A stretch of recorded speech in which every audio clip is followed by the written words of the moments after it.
Graça e paz da parte do nosso único e suficiente Senhor e Salvador Jesus Cristo. Mais uma vez, sejam todos bem-vindos ao canal IBR Fiel TV, onde a Igreja Batista Remanescente Fiel tem um enorme prazer de recebê-los aqui para mais um momento de estudos. Eu sou o pastor Orlando, faço aqui minha breve autodescrição. Sou pardo, cabelo baixo, barba também baixinha. Estou utilizando óculos, uma camisa social azul clara e eu quero dividir com você hoje aqui o último estudo do mês de fevereiro com o tema Entendendo a saudação final desta linda epístola, escrita pelo apóstolo Paulo aos irmãos da igreja de Colosso. O tema deste mês está relacionado ao reajustar do nosso foco mediante um estudo de Colossenses. E para isto, eu quero partir do outro extremo, ou seja, lá da saudação inicial. Porque desde já eu quero adiantar para você, até para que você possa nos acompanhar dentro dessa linha de raciocínio, qual que é o nosso objetivo aqui hoje em destacar essa saudação final. Porque toda essa carta ela está permeada de muito amor, de muito zelo, de muita preocupação pela fé daqueles irmãos, daquela localidade, para que eles pudessem estar cada dia mais firmados, enraizados no Senhor, com a sua casa edificada sobre a rocha. Então, há uma responsabilidade tremenda desses irmãos, um zelo com a obra, com a manifestação do Evangelho, com a edificação da igreja do Senhor.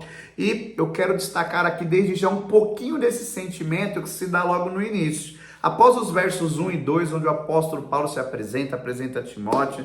Então, a partir do verso 3, olha só a declaração. Damos sempre graças a Deus, Pai de nosso Senhor Jesus Cristo, quando oramos por vós. Desde quando? Desde que ouvimos falar da vossa fé em Cristo Jesus e do amor que tendes para com todos os santos, ou seja, com todos os cristãos, os crentes, Então aqui ele já destaca um dobrar de joelhos, uma parceria em oração, uma cobertura em oração, porque há uma grande batalha espiritual, E esses irmãos estavam cobertos. Então essa é uma das primeiras grandes características que eu quero destacar dessa carta, e principalmente lá na saudação final, onde isso é mais reforçado, é mais visível, no que diz respeito a esse zelo e essa grande preocupação com a fé daqueles irmãos. E a partir do verso 7 até o 17, que é onde nós de fato queremos nos debruçar aqui, que são as saudações finais, a partir do verso 7 vai nos dizer assim, quanto à minha situação, olha só o apóstolo se dirigindo aos irmãos, quanto à minha situação, Tíquico, irmão amado e fiel ministro e conservo no Senhor, de tudo vos informará. Eu vou-lo envio com o expresso propósito de vos dar conhecimento da nossa situação e de alentar o vosso coração. Em sua companhia vos envio Onésimo, o fiel e amado irmão que é do vosso meio. Eles vos farão saber tudo que por aqui ocorre. Então, olha só que coisa linda, Essa troca de informações, de comunicação a respeito de como o apóstolo Paulo se encontraria, como ele estaria, suas ações, seus movimentos, sua dinâmica em meio à manifestação do Evangelho, a pregação da palavra de Deus, o cuidado, o zelo pela igreja. né, as suas batalhas, as suas pelejas, as suas dificuldades. Ou seja, esses irmãos eram responsáveis por deixá-los ali antenados e atualizados a respeito, né, da missão do apóstolo Paulo, da vida do apóstolo e o cuidado, né, em si por todas as áreas da sua vida. E quem era, né, o Tíquico citado aqui? Ele é um mensageiro de Paulo para a igreja de Colossenses. E ele era um nativo da província da Ásia e ele também era companheiro frequente do apóstolo Paulo. Assim você tem como referência também para consultar Atos capítulo 20, versículo 4. Quem era Onésimo? Muito provavelmente Onésimo, aquele citado lá em Filemon, onde você também pode acompanhar, tá? Lá na outra epístola, a Filemon, você vai encontrar também Onésimo, que provavelmente é esse mesmo amado citado aqui. Tudo bem? Agora, partindo do verso 10, olha só. Saúdo-vos, Aristarco, prisioneiro comigo, e Marcos, primo de Barnabé, sobre quem recebeste instruções, se ele for ter convosco, olha só, acolhei-o. Quero aqui destacar rapidamente quem era Aristarco.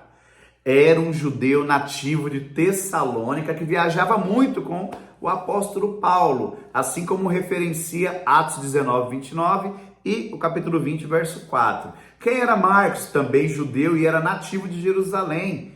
Referência lá em Atos 12, 25 e autor do segundo evangelho, né? Então, esse é o nosso grande amado Marcos, autor do segundo evangelho.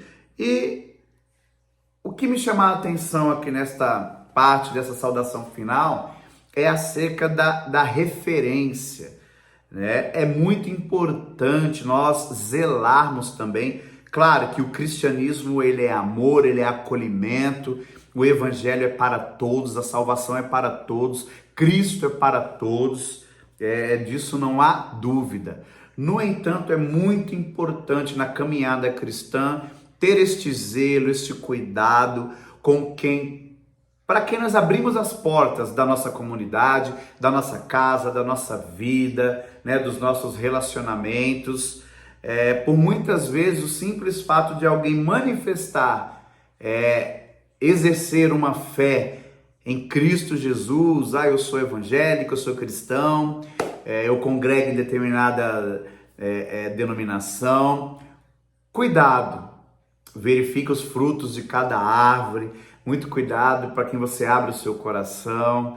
A indicação de pessoas que também são de referência, ela é muito importante para que a gente não venha também cair em algumas armadilhas do inimigo, ok? Então quero destacar aqui nessa saudação esse referencial, essa indicação, esse cuidado do apóstolo em referenciar pessoas que posteriormente chegariam, né, poderiam estar indo, enfim, fazendo algo para o Senhor, juntamente com aqueles irmãos, né? Não era simplesmente chegar, olha, Paulo me mandou aqui, opa, mas calma lá, onde está escrito? Quem está trazendo isso para a gente? Como que é isso aí? Tá? Então, muito cuidado. Então, é um dos primeiros destaques aqui, né, sobre essa saudação final. Verso 11. E Jesus, conhecido por justo, né? Cognome justo. Quem era esse Jesus aqui? Outro cristão judeu desconhecido, tá? Que estava com o apóstolo Paulo. Então, verso 11. E Jesus, conhecido por justo, os quais são os únicos da circuncisão que cooperam pessoalmente comigo, pelo reino de Deus. Eles têm sido o meu lenitivo, ou seja, irmãos que dividem as dores, que compartilham as cargas, que aliviam naqueles momentos, né, ali de tensão, de dificuldade. E são parceiros do apóstolo Paulo e procuram dividir as suas vidas né, com o apóstolo nessa batalha, nessa peleja, nesse grande trabalho que é servir ao Senhor e manifestar a sua palavra. Então, como é importante ter pessoas assim, como é importante não estar só, não andar só, né? Como diz uma velha frase de há longo tempo que foi me apresentada: quem está só está em péssima companhia, né? Então, como é bom ter irmãos, ponta firme, servindo ao Senhor.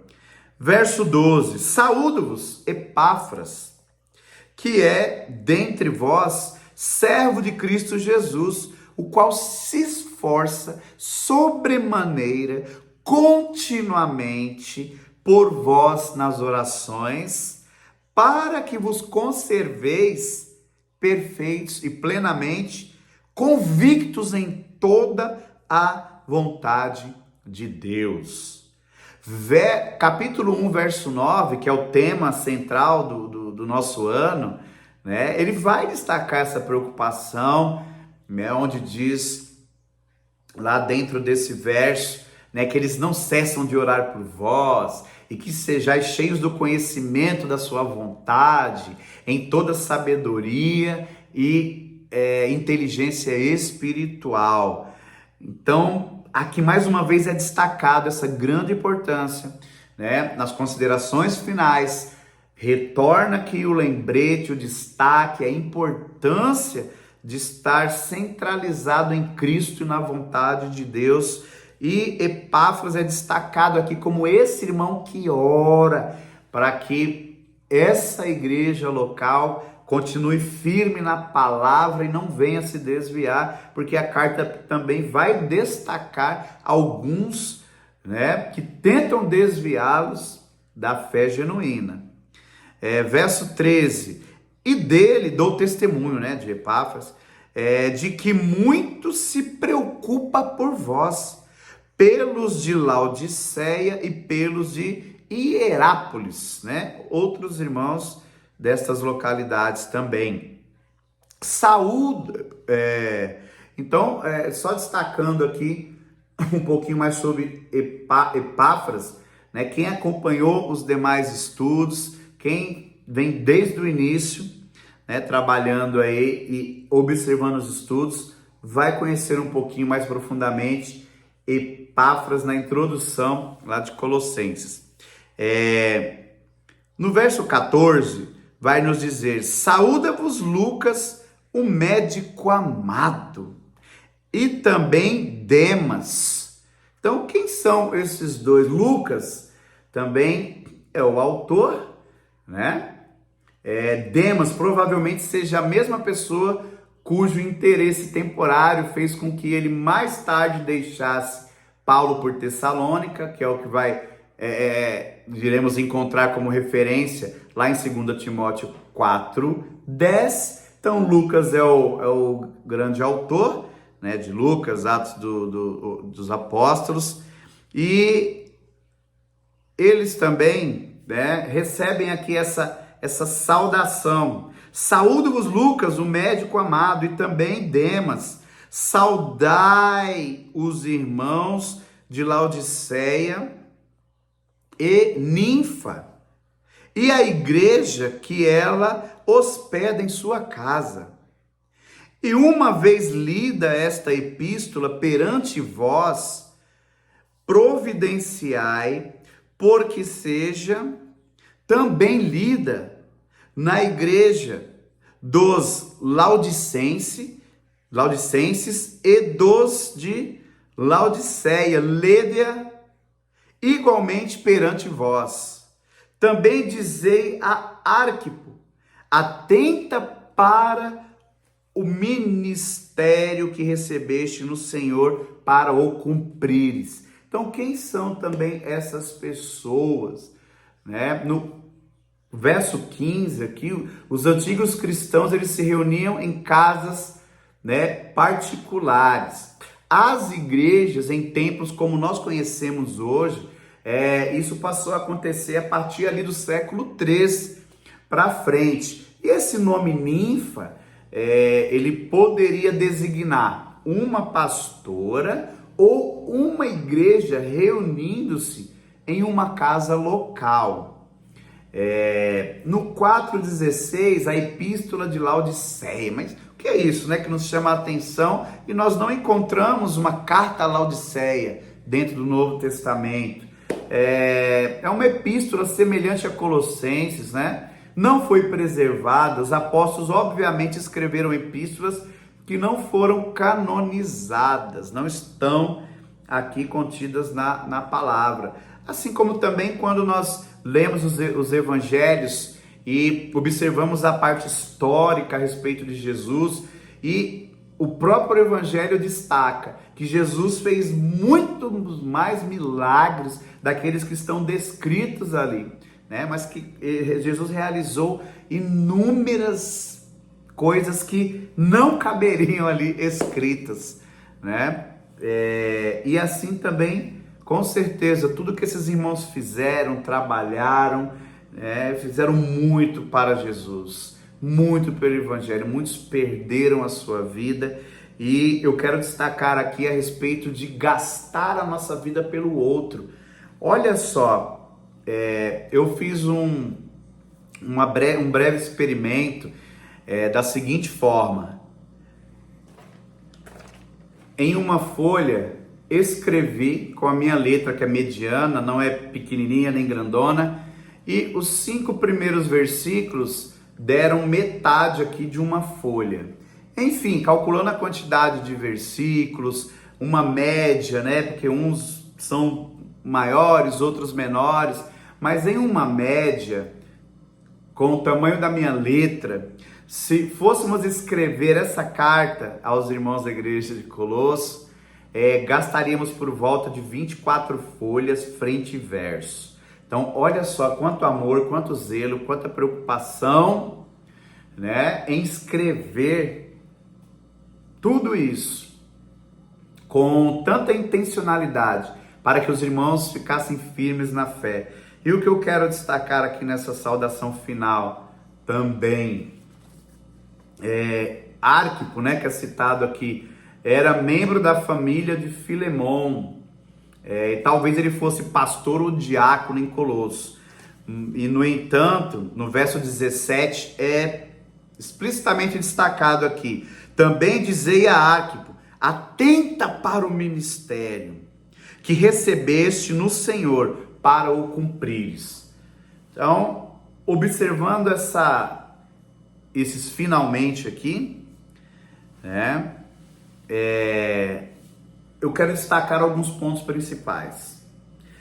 Eu ressaltei aqui que existe, em meio a essa saudação final, reconhecimento acerca do trabalho, a importância de reconhecermos o trabalho, né, do nosso próximo, do nosso irmão. Há também um grande chamamento para perseverança em Cristo Jesus,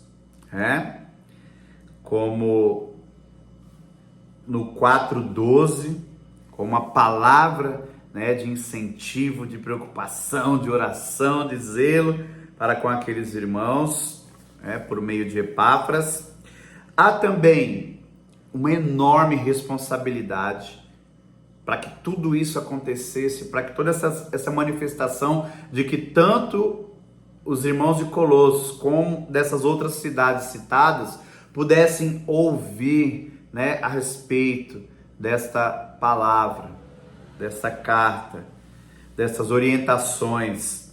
E o que anima o nosso coração como cristão a gente sabe que hoje quantos missionários estão por aí, muitas vezes se sentem só, abandonados, de fato são abandonados, tanto com essa parceria, esse envolvimento, quanto financeiramente. Mas eu quero destacar aqui como é bom nós nos atentarmos e como igreja ter cuidado com isso, né? Como é bom receber todo esse apoio, todo esse alento, né? Toda essa visão a qual o apóstolo Paulo teve para com aqueles irmãos. E eu destaquei aqui e escrevi: é uma saudação final, no entanto, não é o fim. Pelo contrário, quem recebe uma carta como esta tenha a convicção de que não está só nesta peleja. Pelo contrário, está lado a lado com pessoas que, mesmo distantes, estão debaixo de um mesmo propósito, de um mesmo alvo. Então, destacamos aqui hoje a importância dessa saudação, algumas pessoas que foram citadas aqui, e hoje nós somos as pessoas dessa época. E que os nossos nomes também possam se destacar não para a nossa glória, mas para a glória de Deus. Que o Senhor possa olhar para nós e encontrar em nós também cristãos comprometidos com a obra local, com o seu chamado, com as autoridades às quais o Senhor, tem nos colocado em lugares para, com propósito, viver ali o cristianismo, glorificar ao Senhor, e da importância de nos atentarmos para o nosso próximo, para missões, para cuidar daqueles que vão, com os seus pés. Nós sabemos que missões são sustentadas por aquele que vai, por aquele que, a igreja que envia, aqueles que dobram seus joelhos e oram, aqueles que contribuem. Mas como é importante cobrirmos uns aos outros, a respeito da edificação da nossa pedra principal, que é Jesus, a nossa base, a nossa casa firmada sobre a rocha e não sobre a areia. Assim eu quero mais uma vez agradecer e declarar sobre a sua vida a bênção do Senhor. Deus bondoso, em nome de Jesus, continua nos ajudando a viver como cristãos que se amam, que se preocupam um com os outros. É uma tarefa que muitas vezes nós pecamos e pedimos perdão, nos deixamos levar por uma vida tão corrida, principalmente nessa cidade grande a qual vivemos, São Paulo, onde toda hora é uma situação, é um evento, é um compromisso, enfim, que o nosso foco seja reajustado, como é o tema desse mês, novamente para a centralidade em Cristo Jesus, na sua obra, o amor a Deus acima de todas as coisas, o amor ao próximo como a si mesmo. Nos ajuda a amar uns aos outros, a anunciar o teu evangelho, para que mais vidas conheçam esse tão grande amor que foi provado na cruz do Calvário. Em nome de Jesus, mais uma vez, nosso muito obrigado, e eu quero abençoar a sua casa, a sua família, mais uma vez, em nome de Jesus, que as nossas famílias, as nossas casas continuem firmes, marchando, em nome de Jesus. Amém? Muito obrigado, um grande abraço.